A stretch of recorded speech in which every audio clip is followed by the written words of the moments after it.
Yo, what's going on YouTube? It's your boy Jan Moses, back here with episode 3 of my salary cap report. Have not played any salary cap this week, unfortunately. At least not since the last episode that I recorded, I believe back on Tuesday, when we discussed some of the changes made to player salaries, including Diamond Karl Anthony Towns, who we accurately predicted would go from his 2,500 salary that he had over the weekend, last weekend, up to 5,000, which I believe is the max salary value that a diamond card can hold. When I went to go and take a look at my lineup earlier this afternoon, and I'm recording this just so you guys know on Friday, October the 25th, and this video should be going live on Saturday morning, October the 26th, probably about 20 to 30 minutes or so before I end up going live, hopefully around 9 a.m. Eastern time on Saturday. I just wanted to point that out because when I looked at my lineup, I saw that there has been no change to the salary values of any of the players who I put in my lineup in episode 2 of the SC report. You could see here that we're still at a combined 9,900 salary cap value for my 13 players out of the 10,000 points allowed. So we're still good on that front, but that doesn't mean that we're not going to be mixing in any new players. One thing that I think you guys should be taking a look at every single Friday, and honestly every Tuesday for that matter as well, are the new players that we get, especially on the lower end of the content drop, because you may find some budget beasts. You know, last week, for example, who did we see that we liked? We really liked Jarvis Hayes and Marquise Daniels in particular. There are other cards who I did not mention who you could have ran as well, such as a Speedy Claxton if you wanted a player that was probably going to cost you 300 to 400 in salary and brought you 97 speed to the table. Besides that, I don't think there was really anyone else that was all that interesting from last week's drop on Friday. Obviously, Tuesday's drop, the NBA is back, only had 5 diamonds and a pink diamond. None of these cards are going to necessarily be budget beasts, obviously. And when it comes to their salary values, I'm assuming they're all going to probably be, 5,000 salary for Scotty Barnes. I'm assuming all of these cards are going to be 5,000 salary. Maybe we'll see them drop on Tuesday because I do believe we're only going to see these salary values for players adjusted once per week. I believe last week was the same thing, although I didn't actively check because we didn't have these hidden gems, shattered prize pieces to grind for in salary cap. But if that is the case, then at the very least, you guys can expect me to drop a salary cap report video every Tuesday morning at 11 a.m. Eastern time. Well, at least I'll record it live on stream at 11 a.m. Eastern time. And then hopefully by, 1, 2, 3 o'clock p.m. Eastern on that same day, you guys will have that new episode of the salary cap report where I'll be going over all the different changes to some of the the budget cards that you may be looking to run in your lineups, because I think again it's really important, especially with these salary values fluctuating so much for some of these players. I know a lot of you guys who play salary cap like to only bring in 1, 2, maybe 3 higher end players who may eat up 60 to 70% of that 10,000 salary that we have available to us. And if you want to play like that, that's fine, but you need to have surrounding pieces around that big 2 or big 3 that are gonna A, fit under the 10,000 salary as a whole, and B, also provide you value. You're not going to be bringing out 10 golds along with your other 3 players that you want to bring that are really good. That's not going to work unless those golds are really, really good somehow, which there really aren't that many golds who are all that good. But one gold that came out today, or for you guys it's going to be yesterday, who's really good, is Desanya Diop. He's only 300 salary and he is a gold, but take a look at the ratings. 75 offense is whatever, 90 defense on a 7-footer. This card, if you don't have Marcus Camby, I think is really, really good. He has 12 gold badges, which I believe is double the number that Marcus Camby has, and this card just looks really, really good. He can't shoot 54 mid-range, 33 pointer. If he could shoot, that would be just insane. But 90 block and 88 interior defense is insane. The rebounding is really nice. 76 speed is also really nice. This card is not only a budget beast potentially for salary cap to bring off the bench. This is a guy that you could bring into breakout, honestly, and he'll be really, really good for you in that regard. And then other than that, there really aren't that many other cards in this set that I really like for salary cap.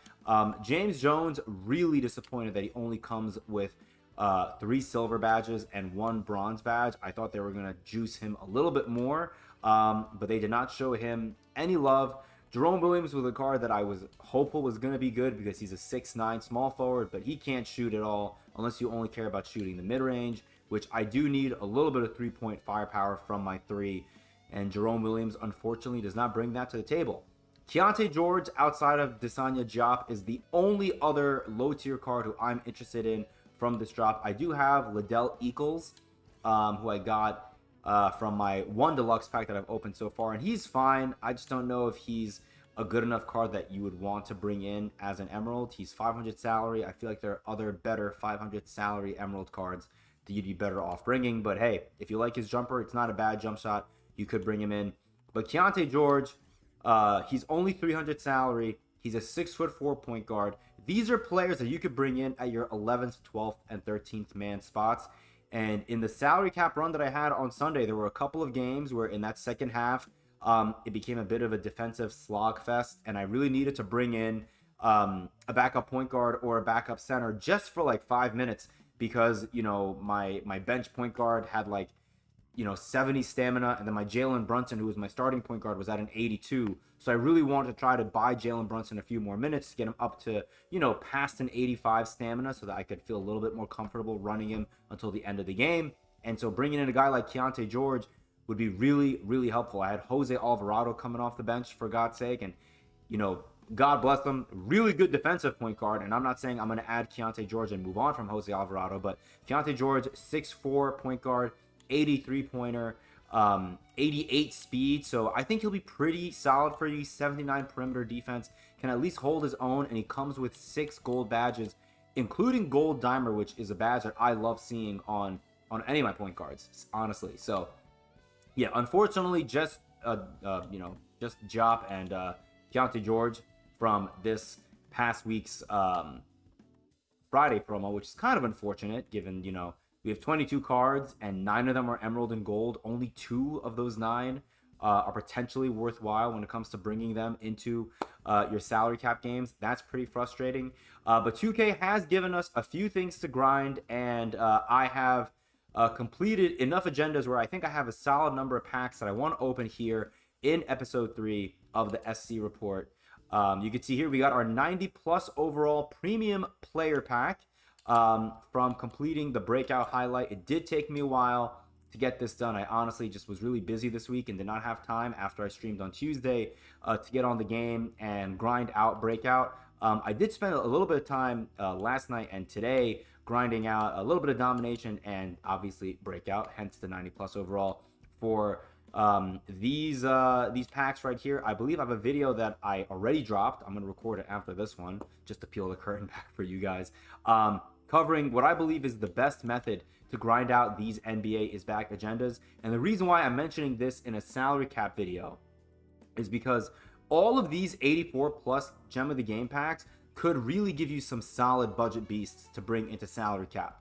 My game plan is to get all 30 of these agendas done before round 2 starts in 6 days. So that's my game plan. I would just say, if you guys want, I would just open up these packs as you go, honestly, and just see if you can plug and play players that you get from these packs directly into your lineup. But because I'm making content on YouTube, I think it would be a really fun video if I just opened all 30 of my 84+ gems of the game packs, and then I'll do a salary cap video with the players that I got, talking about which ones I may add into my lineup on whatever the next salary cap report video that I upload after I get these agendas done will be, whenever that ends up happening. So that was a really long-winded speech there about those agendas, but I do think those NBA's back agendas, everyone is gassing them up because, I should say gassing them up because you get a free diamond, right? But they're also bashing the agendas because they are pretty tedious. Again, I have a video that I should have already dropped. If you're watching this video, that video should have come out on Friday evening, going over what I believe is the best way to get those agendas done. So try that method out. Let me know if it works for you, and hopefully you're able to get those 84 plus gems of the game cards and use them in salary cap round 2 or in round 1 to help you get to that 2,500 point total that you need for the second and final shatter prize piece that we have available to us here in round 1. All right, with that said, I'm going to try to stealthily avoid all of these 84 plus packs and just open up the packs that might be relevant to us. Let's start with this 80 plus premium. I'm kind of hoping for a really solid Emerald or Sapphire out of this.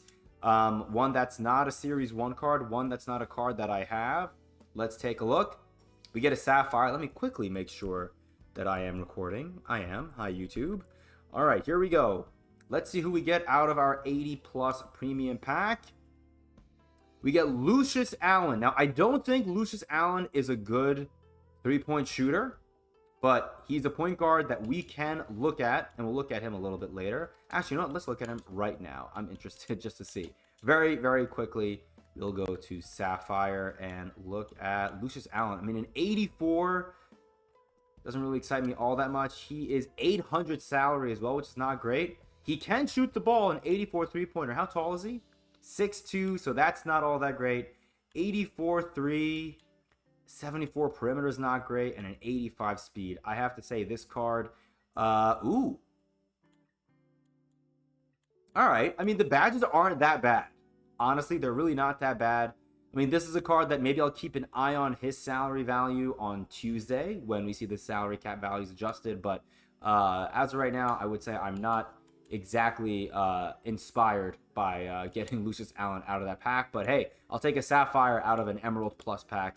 But any other? No. So I think we just have 87 pluses and then our 90 plus.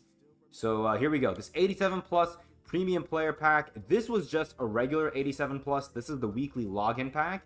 I think they changed it on Wednesday or Thursday to make it an 87 plus overall premium, which I like because I think that removes Series 1 cards, which is pretty clutch. So let's see what we get out of this one. And we get a Ruby. Okay. Is it going to be someone new? It's Jim Eakins. We get an 89, which I'm not upset about. I just don't know. I don't know. Okay, I gotta go take a look again. I'm curious. I don't know what Jim Eakins is gonna bring for us. 1,200 salary, which is interesting. Why is it so high? 6'11", 91 offense, 85. Can he shoot? Okay, he can't shoot. I mean, he has a mid-range, which is actually not terrible. 80 driving dunk. Ugh, no block rating. 83 interior is not great. Rebounding is solid. 66 speed is not bad. What are the badges looking like? 13 gold. Okay. See, this is a pretty interesting card to me. This could be a card that I might actually throw in. And what team is he for? What's also really nice for me is he plays for the Kings, and that's going to be now my my Kings center that I'm going to be using to get rebounds for the NBA's back agenda. So that's actually a W pull. I will gladly take a Jim Eakins. Not sure if I'm going to run him in salary cap, but maybe we'll run him over Pau Gasol. Because while Pau Gasol can shoot threes, his jumper is so slow that it almost kind of hurts me to shoot threes with him. All right, 87 plus overall player option pack. I do believe you have a good chance of just getting rubies that are Series 1 cards out of this. I'm hopeful that we see at least one Gems of the Game that I don't have. Here we go. Come on, 2K. It's only pick one. Give me players who I don't have. Ooh, we have two players that I don't have, but what sucks is they're all Series 1. I'm going to take Kyrie Irving only because I need him for the Mavericks agenda that I'm doing. I hate taking Kyrie Irving. This is actually the only instance in life where I will ever take Kyrie Irving over Jalen Brunson. Otherwise, Jalen Brunson is my GOAT. Taking Kyrie Irving. All right, come on. This is the second one. I would love to see a Gems of the Game. Don't give me 3 Series 1 cards, unless one of them is Jalen Brunson, then I'll take Jalen Brunson. Here we go. Come on. Ha! Look at that. I called it. Jalen Brunson, saving the best for last. We will gladly take Jalen Brunson. I mean, gladly is not really the word I would use. I hate getting Series 1 cards out of both of those packs, but, you know, it is what it is. All right, here we go. 90 plus overall premium. This is really interesting, at least on paper, because we could get an Amethyst that we don't have, which would be great. That would be the... that'll be a dream, I guess, for us. But the dream would be to get an Amethyst player who would be usable in salary cap. So let's go ahead and flip it. I'm praying that it's not a duplicate. Come on, 2K. Give me someone that I can use. Eastern Conference. 87 mid-range. Is it a point guard?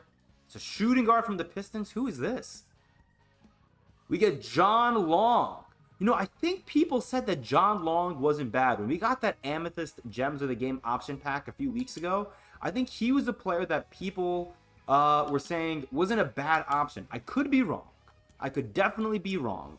But let's take a look at John Long very quickly in place of a guy like an Eddie Jones. And you know what? What's interesting is he's 100 salary more than Eddie Jones, but we have just enough under the first apron of our salary to bring him in. Interesting. So he's going to be more of a rim attacker, it looks like.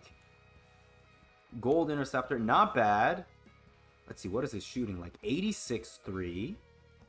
A better dunker. A better defender, it looks like, just barely. And he's a little bit faster. You know what? I love Eddie Jones. Eddie Jones is a pretty vital part of this team, and he is 1 inch taller. So I may regret this. But at least for right now, I'm going to bring in the player from Detroit Mercy, John Long, and that'll bring our salary cap total for the team to exactly 10,000 salary, and I'm pretty happy with that. So we're going to see how this works out. This is going to be the lineup, more than likely, that we are going to be starting out our salary cap journey on Saturday morning with. So I apologize. My girlfriend just woke up. She's in Japan. Shout out to my girlfriend. Yeah, so there you have it. That's the lineup, and that's episode 3 in the books. Let me know down below, have you gotten any good players out of the free packs that we've gotten since Tuesday's salary cap report episode? There are plenty of 84 plus gems of the game pack that you could have opened from grinding out the NBA's back agenda set. Maybe you finished the breakout agenda set like I just did, and you got a solid amethyst like a John Long. Let's actually end this video really quickly by going into shoot around and taking a look at what that John Long jumper is like. Also, really quickly, this may not be a bad weekend to play salary cap, because I think a lot of the people who've been playing salary cap since last week probably already hit that 2,500 salary cap mark. And this weekend, they have the door mini game back as an event for Showdown. So between that and King of the Court happening, this may not be the worst weekend in the world to wrap up your round one of salary cap grind. So no 3-point hot zones kind of sucks, but he does have basically every single mid-range hot zone, which is not bad. Let's see what that jumper is like, though. That is not bad. That is not too bad at all. Can he green an invisible ball? He can. I think Eddie Jones' jumper is a little bit faster, but Eddie Jones' jumper is a little bit harder to time, I feel like. Yeah, that's not bad at all. I'm also back to button shooting. It seems like they patched rhythm shooting so that it's not as good as it was. Like, button shooting seems to be a little bit better. So they either buffed button shooting or they nerfed rhythm shooting. Not really sure what they did. But yeah, John Long, that jumper's looking nice, man. And again, slightly better on the perimeter defensively. I feel like he may be a card that could do really well for us tomorrow. So we'll have to see. Hope you guys enjoyed this salary cap report video episode. I really enjoy making these. I hope you guys are enjoying watching them. Looking forward to making more of them. I'm assuming my next one's going to probably drop either Sunday when I'm done with getting my 2,500 points, more than likely, or you will see an episode on Tuesday, probably culminating whatever I did over the weekend, hitting 2,500 in salary, and then covering the players that had their salary values updated on Tuesday. And I want to emphasize that because assuming we only see salary changes once per week, the lineup that you have or the lineup that you construct this upcoming Tuesday, as long as it fits under that 10,000 salary, that can be your lineup for the first day of round 2, which is going to be starting a week from today as of this recording. So yeah, just, another thing to think about, I guess. All right. With that said, I appreciate you guys. Until next time, I'll see you later.